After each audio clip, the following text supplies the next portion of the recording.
إن الحمد لله نحمده ونستعينه ونستغفره ونستهديه ونستنصره ونعوذ بالله من شرور أنفسنا ومن سيئات أعمالنا من يهده الله فلا مضل له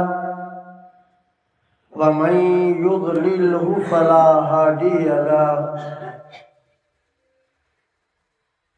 وأشهد أن لا إله إلا الله وأشهد أن محمدا عبده ورسوله أما بعد فإن أحسن الحديث كتاب الله وخير الهدي هدي محمد وشر الأمور محدثاتها وكل محدثة بدعة وكل بدعة ضلالة وكل ضلالة في النار. اللهم صل على محمد وعلى آل محمد كما صليت على إبراهيم وعلى آل إبراهيم إنك حميد مجيد. اللهم بارك على محمد وعلى آل محمد كما باركت على إبراهيم وعلى آل إبراهيم إنك حميد مجيد. أعوذ بالله من الشيطان الرجيم. بسم الله الرحمن الرحيم. ولا تزر وازرة وزر أخرى وإن تدع مثقلة إلى حملها لا يحمل منه شيء ولو كان ذا قربى إنما تنذر الذين يخشون ربهم بالغيب وأقاموا الصلاة ومن تزكى فإنما يتزكى لنفسه وإلى الله المصير. لا تزر وازرة وزر أخرى. ایک دن ایسا آنے والا ہے جس دن کوئی کسی کے گناہوں کا بوجھ نہیں اٹھائے گا. وَإِن تَدْعُ مُثْقَلَةٌ إِلَىٰ حِمْلِهَا لَا يُحْمَلْ مِنْهُ شَيْئًا وَلَوْ كَانَ ذَا قُرْبَىٰ. اگر کوئی گناہوں کے بوجھ تلے دبا ہوا ہے اور آہو زاری کر رہا ہے، پکار رہا ہے کہ میرا کوئی بوجھ ہلکا کر دے، اللہ رب العزت فرماتے ہیں خواہ اس کا کوئی کتنا بھی قریبی رشتہ دار کیوں نہ ہو، وہ اس کا ذرا برابر بوجھ ہلکا نہ کرے گا. انما تنذر الذین یخشون ربهم بالغیب. اے پیارے حبیب، آپ زیادہ توجہ ان لوگوں پر دے، ان لوگوں کو ڈرائے جو اپنے رب سے بن دیکھے ڈرتے ہیں. وَأَقَامُوا الصَّلَاةَ، اور نماز قائم کرتے ہیں. وَمَن تَزَكَّىٰ، اور جس شخص نے اس دنیا میں رہ کر اپنے گناہوں کا بوجھ اتار دیا، ختم کر دیا، فَإِنَّمَا يَتَزَكَّىٰ لِنَفْسِهِ، اور وہ پاک ہوا ہے تو اپنے ہی لیے ہوا ہے. وَإِلَى اللَّهِ الْمَصِيرُ، اور اللہ کی طرف تمہیں لوٹ کر جانا ہے. گزشتہ جمعے جو آیت آپ کو سنائی گئی تھی اس میں بھی رب ذوالجلال نے انسانوں کو خبردار کیا تھا کہ لوگوں بچ جاؤ، اور یہ بتایا تھا کہ تم سب فقیر ہو، سب تم محتاج ہو اللہ کے، اور غنی اللہ ہی ہے۔ اور میں نے پھر آپ کو انبیاء کی اقوال جو قرآن مجید نے نقل کیے ہیں وہ آپ کو سنائے تھے۔ دو انبیاء کے قول سنا کر بات کو آگے بڑھاتا ہوں۔ حضرت سلیمان علیہ السلام کو رب ذوالجلال نے جن، پرند، حیوان، درند، درخت، حشرات الارض سب پر حکومت عطا کی تھی، اور تخت ان کا ہوا میں اڑتا تھا، اور رب ذوالجلال نے فرمایا اعملوا آل داؤد شکرا، فرمایا داؤد کے بیٹے اللہ کا شکر ادا کر۔ اللہ اکبر۔ ادھر یہ کان میں آواز آتی ہے کہ اعملوا آل داؤد شکرا، آل داؤد اللہ کا شکر ادا کرو۔ اب اتنی بڑی حکومت ہے ان کے پاس، لیکن چال ڈھال میں رائی کے دانے کے برابر بھی ان میں فخر نہیں۔ حکم ملتا ہے کہ شکر ادا کرو تو فوراً کہتے ہیں رب اوزعنی ان اشکر نعمتک التی انعمت علی وعلی والدی، کہتے ہیں یا اللہ مجھے توفیق دے۔ بڑا زوردار جملہ ہے، یہ نہیں کہا کہ میں شکر ادا کرتا ہوں۔ اللہ کے نبی یہ بات جانتے ہیں کہ کوئی بندہ اللہ کی توفیق کے بغیر شکر بھی ادا نہیں کر سکتا۔ مال و دولت حاصل کرنا تو بڑے دور کی بات ہے، اللہ کی توفیق کے بغیر آدمی نیکی بھی نہیں کر سکتا۔ وہ کہتے ہیں رب اوزعنی ان اشکر نعمتک التی انعمت علی وعلی والدی، اے اللہ مجھے توفیق دے کہ میں تیرا شکر ادا کروں تیری ان نعمتوں پر جو تو نے مجھ پر عطا کی اور میرے والدین پر عطا کی۔ وَأَنِ اعْمَلْ صَالِحًا، رب نے تو کہا شکر ادا کر، اور داؤد علیہ السلام نے شکر کے تقاضے بھی پورے کر دیے۔ کہا یا اللہ مجھے توفیق دے کہ میں عمل صالحہ کروں، وَأَنْ أَعْمَلَ صَالِحًا تَرْضَاهُ، یا اللہ مجھے توفیق دے کہ میں ایسے نیک اعمال کروں کہ تو مجھ سے راضی ہو۔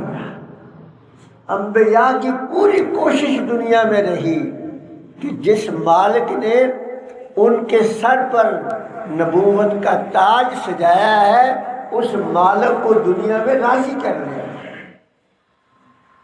اللہ اکبر۔ وَأَدْخِلْنِي بِرَحْمَتِكَ فِي عِبَادِكَ الصَّالِحِينَ، یا اللہ تو مجھے اپنی رحمت کے وسیلے سے، یہ نہیں کہا کہ میری عملوں کی وجہ سے، وَأَدْخِلْنِي بِرَحْمَتِكَ، یا اللہ اپنی رحمت کے وسیلے سے مجھے اپنے نیک بندوں میں شامل کر دے۔ اللہ اکبر۔ اور پیارے حبیب صلی اللہ علیہ وسلم نے اپنی امت کو جو خاص خاص وصیتیں فرمائی، ان میں سے ایک وصیت یہ تھی، او میرے ماننے والوں وَلَا تَطْرُونِي كَمَا أَطْرَتِ النَّصَارَى الْمَسِيحَ ابْنَ مَرْيَمَ، میرے ماننے والوں میرا درجہ، میرا مقام حد سے نہ بڑھا دینا۔ میں اور آپ چاہتے یہ غور کر لیں، اللہ کے پیارے پیغمبر محمد الرسول اللہ صلی اللہ علیہ وسلم ہیں، اور میرے جیسے کئی ٹکے کے مولوی اگر ان کے نام کے ساتھ سفیر اسلام نہ لکھا ہو، خطیب اعظم نہ لکھا ہو، شیر پاکستان نہ لکھا ہو تو ناراض ہو جاتے، کیوں نہیں؟ ناراض ہو جاتے۔ اللہ اللہ، محمد رسول اللہ صلی اللہ علیہ وسلم خاتم الانبیاء ہیں، سید البشر والرسل، سید کائنات ہیں۔ فرما رہے ہیں میرے ماننے والوں، میرے درجے کو میرے مقام سے نہ بڑھانا، جس طرح عیسائیوں نے عیسیٰ بن مریم کو بڑھا دیا۔ اور سن لو، انما انا عبد اللہ، انما انا عبد اللہ، میں اللہ کا ایک بندہ ہوں۔ فقولوا عبد اللہ ورسولہ، اور تم نے یہی کہنا ہے کہ عبد اللہ ورسولہ۔ اور ہمیں جو ہے نا تشہد کے اندر یہ سبق سکھایا کہ کہیں بھول نہ جائے، نماز کے اندر تشہد کے اندر یہ سبق سکھایا کہ کہیں میری امت بھول نہ جائے۔ پڑھتے ہو نا، اشہد ان محمدا عبدہ ورسولہ، یہ سبق نماز کے اندر پڑھتے ہیں، یہ سبق نماز میں روز پڑھتے ہیں، لیکن باہر جا کر کہتے ہیں المدد یا رسول اللہ۔ اتنے افسوس کی بات ہے، اور تمہیں تو سکھایا گیا، نماز کے اندر درس دیا گیا تاکہ تم بھولو نہ، اور تم چند گھنٹوں روز اقرار کرتے ہو، روز کئی دفعہ اقرار کرتے ہو کہ اشہد ان لا الہ الا اللہ و اشہد ان محمدا عبدہ ورسولہ، اور بار پھر بھول گئے۔ اور آج جو میں نے آج پڑھی ہے وہ اس پہلی آیت سے بھی زیادہ خبردار کر رہی ہے۔ وَلَا تَزِرُ وَازِرَةٌ وِزْرَ أُخْرَىٰ، بھائی سن لو، کوئی کسی کا بوجھ نہیں اٹھائے گا۔ وَإِن تَدْعُ مُثْقَلَةٌ إِلَىٰ حِمْلِهَا لا يحمل منہ شیء، اگر کوئی بوجھ کے تلے دبا ہوا ہے اور وہ پکار رہا ہے اپنے ماں باپ کو، اپنے بھائیوں کو، بہنوں کو، بیٹوں کو، بیوی کو، بھی بڑا بوجھ ہے میرے سر پر، اور یہ بوجھ میں نے میرے سر پر اس لیے لادا گیا ہے کہ میں تمہارا پیٹ پالنے کے لیے، تمہیں آرائش کا سامان مہیا کرنے کے لیے، تمہارے لیے اچھا بنگلہ، اچھی کوٹھی خریدنے کے لیے، تمہارے لیے اچھا مکان، اچھی دکان خریدنے کے لیے، حلال حرام کی تمیز کیے بغیر سب کچھ کیا۔ میں نے اکیلے نے نہیں کھایا، تم سب نے مل کر میرے ساتھ مل کر موج اڑائی ہے، اور آج میرے اوپر جو بوجھ لاد دیا گیا ہے نا، تو تھوڑا سا بانٹی لو، دیکھ لو، کہے گا تھوڑا سا بانٹ لو۔ تو رب ذوالجلال فرماتے ہیں کہ کوئی اس کا بوجھ بانٹنے کے لیے تیار نہیں ہوگا، کوئی نہیں کہے گا کہ میں اس کا بوجھ ہے، وَلَوْ كَانَ ذَا قُرْبَىٰ، بھلے کتنا بھی قریبی رشتہ دار کیوں نہ ہو۔ اور ہوگا کیا جب وہ بوجھ تھلے لدا پڑا ہے نا، اور وہ آواز دے گا کبھی بیوی کو، کبھی بھائی کو، کبھی بیٹی کو، کبھی ماں کو، تو رب ذوالجلال نے مولانا شاہ صاحب وہ بھی نقشہ بڑے طبی انداز میں کھینچا ہے کہ وہ آوازیں دے گا کہ ابو جی، بھائی جان، بڑی میٹھی زبان میں کہے گا، لیکن آگے سے ہوگا کیا؟ یوم یفر المرء من اخیہ وامہ وابیہ وصاحبتہ وبنیہ لکل امرئ منہم یومئذ شأن یغنیہ۔ یوم یفر المرء من اخیہ۔ آج ہم کہتے ہیں نا کہ بھائی بھائی کا دست بازو ہوتا ہے، کہتے ہیں آئے وہ بھائی جب وہ جائے گا نا بھائی کے پاس، بھائی یہ جو تجھے جائیداد میں آدھا حصہ ملا ہے نا، میں بڑا تھا، میں نے حلال کما کر باپ کے نام جائیدادیں لگاتا رہا، مجھے اس جائیداد میں سے تمہیں بھی آدھا ملا ہے، تو میرا بوجھ اٹھا تھوڑا سا۔ یوم یفر المرء من اخیہ، بھائی بھاگ جائے گا، بولا میں نہیں تیرا بھائی ہوں، مجھے نہیں یاد کچھ بھی کہ تو نے مجھ پر کوئی احسان کیا تھا کہ نہیں کیا۔ یوم یفر المرء من اخیہ وبنیہ، کہہ گیا اپنی بیٹوں سے کہے گا کہ میں نے مرتے وقت نا اتنے کروڑ روپے چھوڑے تھے تمہارے لیے، گھنٹہ گھر کے قریب دکان تھی تمہارے لیے چھوڑی میں نے، جو بھی اس نے کیا ہوگا یاد دلائے گا نا۔ وبنیہ، بیٹے بھی بھاگ جائیں گے، وہ کہیں گے ہمیں نہیں پتا تمہارا ابو ہے بھی کہ نہیں ہے۔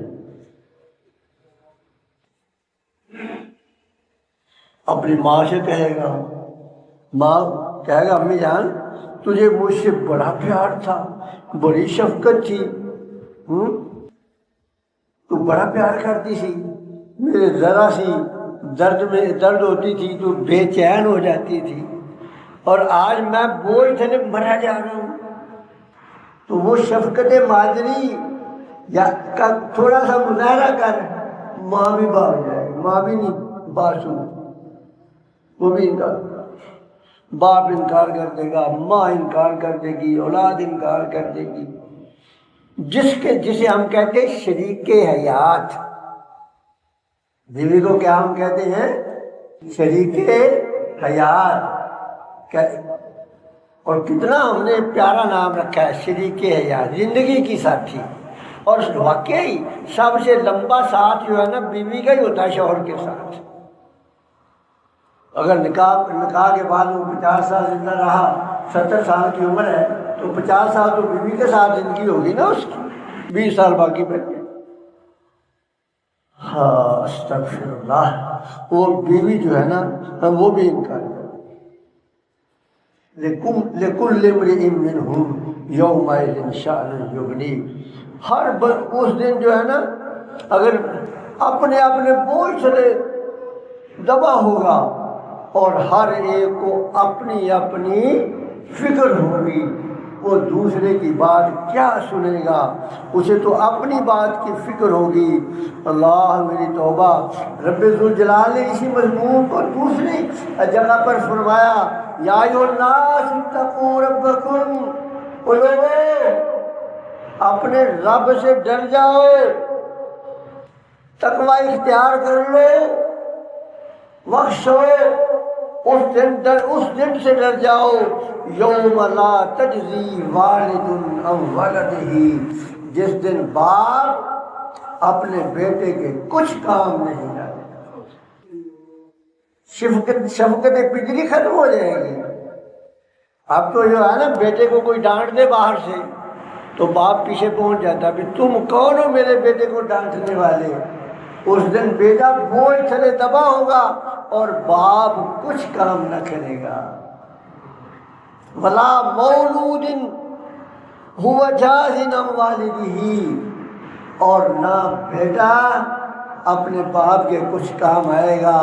آج کسی کے باپ کو کچھ کہہ لو تو بیٹا جو ہے اگر اس کے پاس لاٹھی ہے تو لاٹھی لے آتا ہے، ریوالور ہے تو ریوالور لے آتا ہے، مرنے مارنے کے لیے تل جاتا کہ ہیں تو نے میرے باپ کو بے عزت کیا ہے، ایسا ہی ہے نا جی، تو نے میرے باپ کے ساتھ بدتمیزی کی ہے۔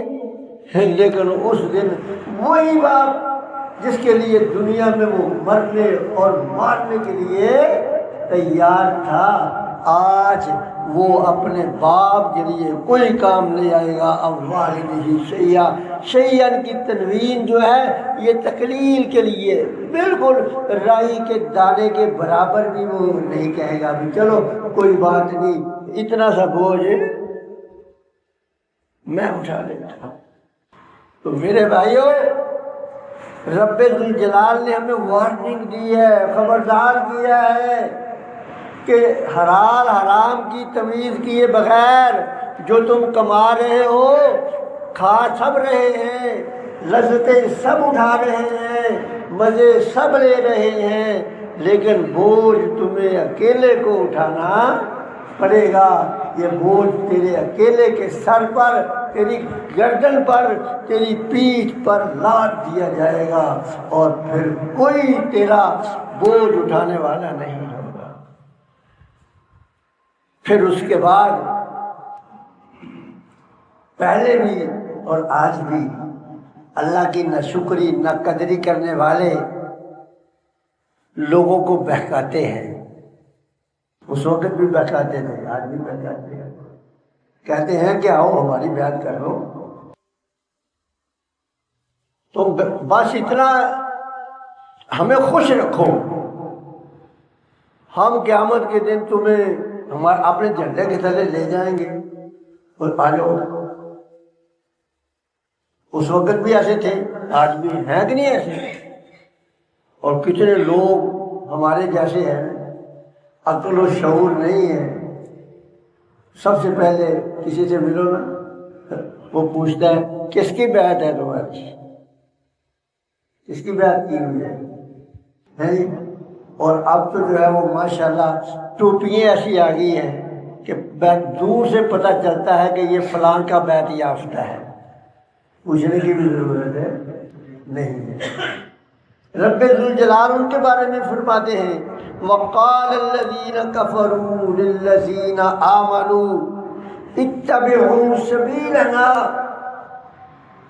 جو اللہ کی نہ قدری اور نہ شکری کرنے والے ہیں وہ ایمان والوں سے کہتے ہیں ایسا کرو ہمارے طریقے پر چلو، پیر طریقت سب تک نہیں، ورنہ شہزاد اشتہاروں میں پیر طریقت کہے گا ہمارے طریقے پر چلو، اور ہم کیا کریں گے؟ وَاللَّحْمِ الْخَطَايَا، ہم تمہارا نا بوجھ اٹھا لیں گے، تمہاری غلطیاں ہم جو اگر تم نے جو گناہ کیا نا بس تم بیعت کر لو، پھر ہم جانے اور رب جانے۔ معاذ اللہ۔ اللہ کیا فرماتے ہیں؟ اللہ فرماتے ہیں وَمَا هُمْ بِحَامِلِينَ مِنْ خَطَايَاهُمْ مِنْ شَيْءٍ، وہ ان قیامت کے روز ان کی غلطیوں میں سے ایک رائی کا دانہ بھی نہیں ہلکا کریں گے۔ انہم لکاذبون، رب کہتا ہے یہ جھوٹے ہیں، مکار ہیں، بے ایمان ہیں، ان کا کہنا نہ مانو، لیکن قوم ماننے کے لیے تیار ہی نہیں۔ آپ دیکھتے نہیں ہیں کہ ٹیلی ویژن پر بھی کبھی کبھی ایسے پروگرام چل جاتے ہیں کہ بھئی یہ فراڈیا ہے، لیکن لوگ پھر ماننے کے لیے تیار نہیں، پھر اندھا دھند جا رہے ہیں۔ دنیا میں دعوے کر رہا ہے کہ میں شفاعت کر دوں گا، بس ہر ایک کے پاس میرے پاس جھنڈا ہوگا، جس نے بیعت کی ہوگی ان سب کو لے کر جنت میں چلا جائے گا۔ اللہ کہتا ہے لوگوں سنو، یہ جھوٹے ہیں۔ وَاتَّقُوا يَوْمًا لَا تَجْزِي نَفْسٌ عَن نَفْسٍ شَيْئًا،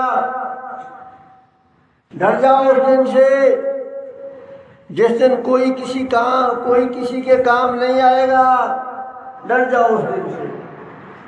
وَلَا يُقْبَلُ مِنْهَا عَدْلٌ،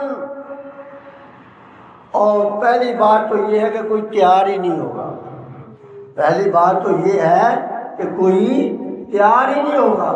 اگر مثال کے طور پر یہ اللہ تعالیٰ نے ایک مثال ہی دی ہے، اگر مثال کے طور پر کوئی تیار بھی ہو گیا بھی اس کی جگہ پہ مجھے جہنم میں بھیج دو، تو اللہ کہتے ہیں کہ یہ بھی قبول نہیں کیا جائے۔ اللہ یقبل منها عدل، کہ وہ اگر کہے بھی دنیا میں دیتے نا ضمانت، بھی میں ضمانت دیتا ہوں اگر یہ بھاگ گیا میں اسے بٹھا ہوں، تو اگر کوئی ایسا پہلی بات تو ہونا ہی نہیں ہے، لیکن رب ذوالجلال نے خبردار کر دیا کہ اس دن کوئی ضمانت قبول ہے نہیں کی جائے گی۔ وَلَا تَنْفَعُهَا شَفَاعَةٌ، اور پہلی بات یہ ہے کہ کوئی سفارش کرے گا ہی نہیں، کوئی سفارش کرے گا ہی نہیں۔ اور پھر کہا کہ اگر بقول تمہارے کوئی کر بھی دے تو اس کی سفارش ذرا برابر کام اللہ اکبر۔ نبی کریم صلی اللہ علیہ وسلم کے آخری ایام ہے، دیکھیں قرآن نے کتنا ڈرایا ہے، لیکن مصیبت یہ ہے کہ ہمارے مولوی حضرات نے آپ کی جیبوں میں ڈاکہ ڈالنے کے لیے قرآن سے لوگوں کو دور کر دیا۔ کہتے ہیں اگر تم نے بغیر استاد کے پڑھا نا تو گمراہ ہو جاؤ، اگر بغیر استاد کے پڑھا تو تم گمراہ ہو جاؤ۔ اب مولویوں کو پتہ ہے کہ بھئی یہ دکان بند کر کے استاد کے پاس میں جانے سے رہا، اب اس کے پاس اگر کوئی 15-20 منٹ ہے تو وہ ترجمے والے قرآن سے دیکھے تو مولوی نہیں دیکھنے دیتا اس کو۔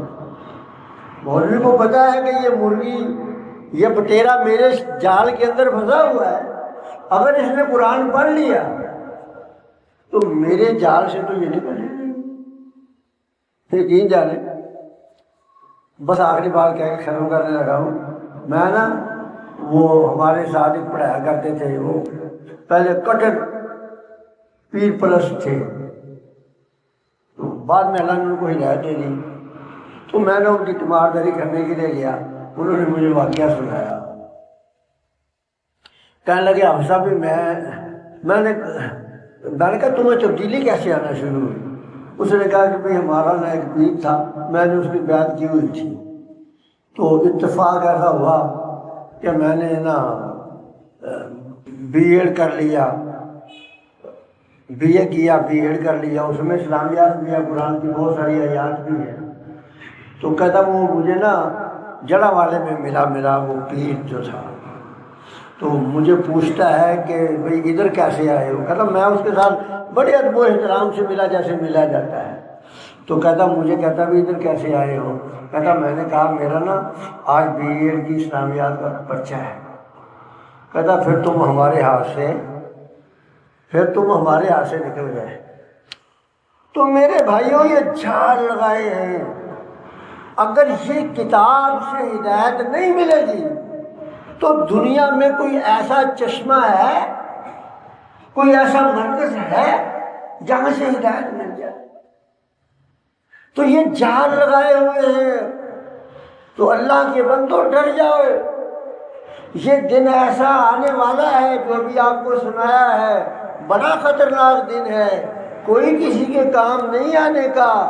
تو میں بتانے لگا تھا کہ رسول اللہ صلی اللہ علیہ وسلم آخری نصیحت اپنی پھوپھی کو بتایا اور اپنی بیٹی کو بتایا، اور دونوں کو کہا، پھوپھی سے بھی کہا کہ پھوپھی جان، پھوپھی ہونے کے ناطے آپ کا حق ہے دنیا میں وہ مجھ سے مانگ لو، لیکن لا اغنی عنک من اللہ شیئا، قیامت کے دن میں آپ سے کچھ کام نہیں ہے۔ اور یہی حال اپنی لفظ جگر فاطمہ الزہرا رضی اللہ تعالی عنہ سے کہا کہ میں دنیا میں بیٹی ہونے کے ناطے، اکلوتی بیٹی تو میری ایک رہ گئی ہے، بیٹی ہونے کے ناطے اگر جو مانگنا ہے مانگ لے، لا اغنی عنک من اللہ شیئا، قیامت کے دن تو نے ومن تزکا فانما یتزکا لنفسہ، جس نے پاکیزگی حاصل کرنی ہے اس نے اپنے لیے ہی کرنی ہے۔ تو اس لیے میرے بھائیوں، میری آج سے آپ سے اپیل ہے کہ خدا را اپنا جو ہے نا کمائی میں خاص دھیان رکھو، کمانا آپ اکیلے نے، بوجھ آپ اکیلے نے اٹھانا ہے، مزے سب نے لینے ہیں۔ باقی اللہ الحمدللہ۔